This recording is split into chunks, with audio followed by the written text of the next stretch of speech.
Hey YouTubers, so I have a ramble right now, a big ass ramble like a big ass cigar about YouTube again, nice big ass YouTube like a big ass cigar, basically a question for myself as well as a viewer, big ass viewer like the big ass cigar, which is, should you still follow these guidelines? Now YouTube has many guidelines, they have copyright guidelines, they have community guidelines, they also have advertiser friendly guidelines, so my question to the viewer is, and myself is, if you are not in YPP, you are not in the YouTube Partner Program, meaning you have less than 1,000 subscribers, or you're not submitted the application yet, or you're not approved yet, or you have less than 4,000 hours of watch time or whatever, all that kind of bullcrap, whatever. So basically, should you still follow the advertiser-friendly content guidelines? By that I mean, should you still limit your profanity? Should you still avoid sensitive topics? Should you still avoid racy imagery, etc., etc.? So because if you're not in YPP, you're not making money off your videos, you know, big ass moolah like the big ass cigar. So you're not making money off your videos, you're not demonetized. I'm not talking about people who are demonetized here. I'm talking about people who are, you know, have like 100 subscribers or 200 subscribers or 300 subscribers and have a very small time channel, you know, a teeny tiny channel. You know, should they still follow the advertisement-friendly content guidelines? And the answer is, it's really your choice.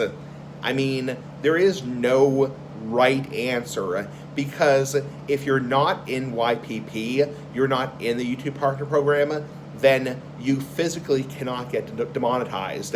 You physically cannot. A lot of people think demonetization is a core part of YouTube, but actually it only applies to people who are in YPP, who are in the YouTube Partner Program. Meaning if you're not in YPP, you cannot get demonetized. You physically cannot get demonetized because you're not making money on YouTube. So it's really your choice.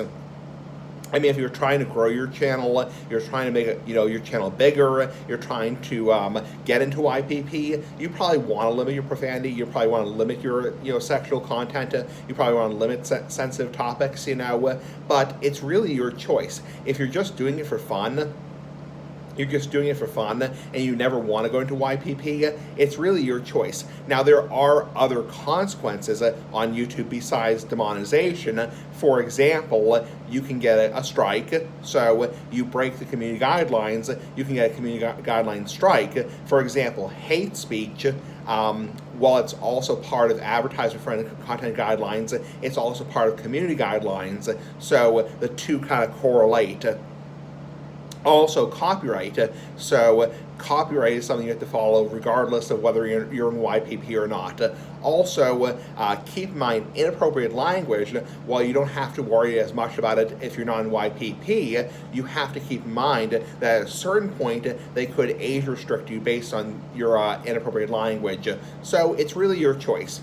I mean, I would say you don't have to be as concerned about it, because even if you're trying to get into YPP, until you're accepted, until you get the exception notice, to YPP, you don't really have to worry about it. Anyway, have a nice day.